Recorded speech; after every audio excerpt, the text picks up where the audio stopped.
high pixel density, 120Hz OLED panel, and touch support, all packed into a 14-inch portable monitor that perfectly matches the footprint of a laptop or even my tablet. We've reached a point where the image quality of a portable monitor will, statistically speaking, likely be better than the display of a laptop. Generally, external monitors aren't really my main thing, and I was planning to pass on reviews like this for a while. But when I saw the specs on this thing, I just had to test it out for myself. My first thought was, this is it. We've reached the peak functionality for portable monitors, and it will be hard to compete with this one. But after using it for a couple of weeks, I can tell that there is definitely room for improvement. But it also gets a lot of things right. Full disclosure, this monitor was sent to me for review, but as always, there is zero brand moderation. They'll be hearing my final thoughts at the exact same time as you do. The unboxing experience is pretty generous. Besides the monitor itself, they include two Type-C cables, one dedicated for power, along with power brick up to 30 watts, and a high-speed USB 3.1 cable for both display and power. If your device doesn't have Type-C, they've got you covered with a USB-C to USB-A cable and a mini HDMI to HDMI cable. Monitor itself is quite light, weighing in at just 660 grams and fairly thin, especially towards the top. There's a built-in kickstand on the back that does a job perfectly and holds up very well. However, some design flaws are still present, particularly with the controls.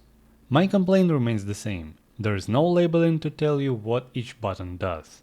Because of this, I frequently ended up accidentally turning the screen off when I was just trying to adjust the brightness. And when it shuts down, the settings get reset and I have to start all over again.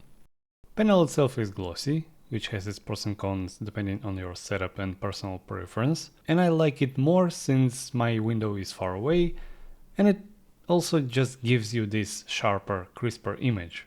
And the image quality on this glossy OLED panel is, as expected, top-notch. I won't sing praises to OLED here, as I think everyone knows its strong points by now. You're getting exactly what you'd expect from a good OLED display.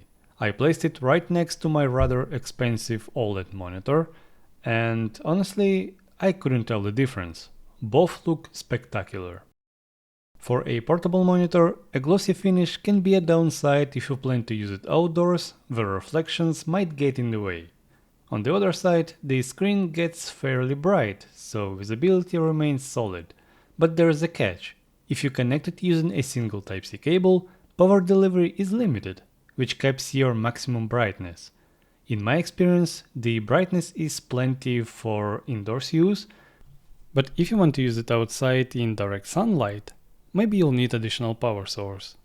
It's kind of funny, but actually super convenient that once you plug external power to the monitor, it not only gets brighter, but it also starts pass-through charging to your main device. And the power consumption is really good. 10 watts at 100% brightness. But that way we can see too much cables, and if you want to hide them, you can buy some neat little right angle adapters separately, which makes the whole setup look much cleaner. The aspect ratio is 16:10 with a resolution of 2880 by 1800. That gives us 242 ppi.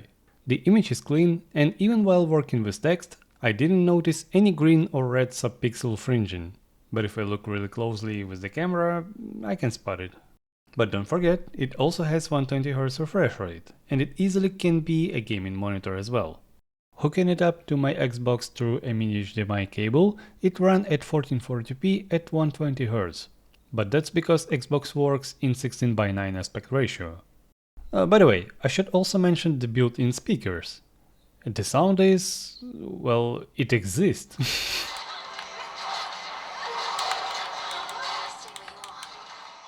It will cover you if you have no other audio source. Keep in mind that if the monitor connected via HDMI cable at full resolution, you'll be capped at 100 Hz. And swapping cables doesn't fix this because it's limited by mini HDMI port. There's no VRR, but honestly, VRR on OLEDs is a whole separate issue due to dark scene flickering. I actually turned it off on my main monitor anyway, so it's not a big loss for me.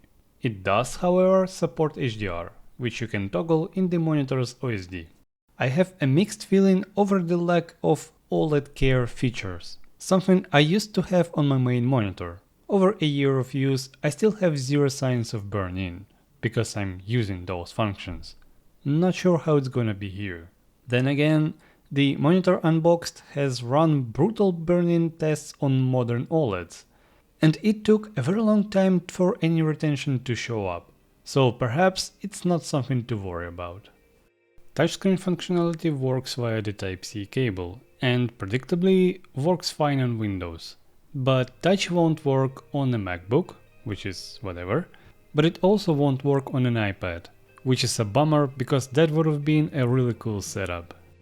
If you're connecting via HDMI, you'll need to plug in the Type-C to USB-A cable to get the touch interface working. I was actually surprised that this cable was enough to power it when connected to my PC. I did get this weird flickering temporary, but it went away and hasn't come back since.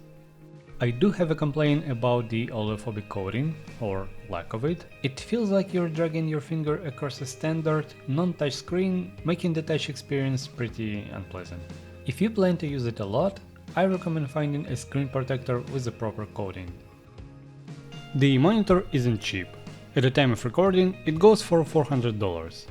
Though they did provide me with a promo code that knocks the price down a bit. It's hard to say whether that's too expensive, given it falls into a pretty niche category. Top tier specs packed into a 14-inch portable display?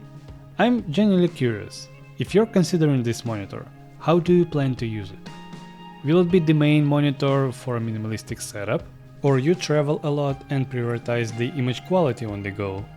Personally, after recording the review, I replaced my 19-inch 4K monitor, also from UPerfect, with this one, since I don't always need it turned on, and with an OLED, I don't even have to turn it off. I've just hidden the taskbar and set a black background for it. But there are plenty of use cases and I'd love to hear yours.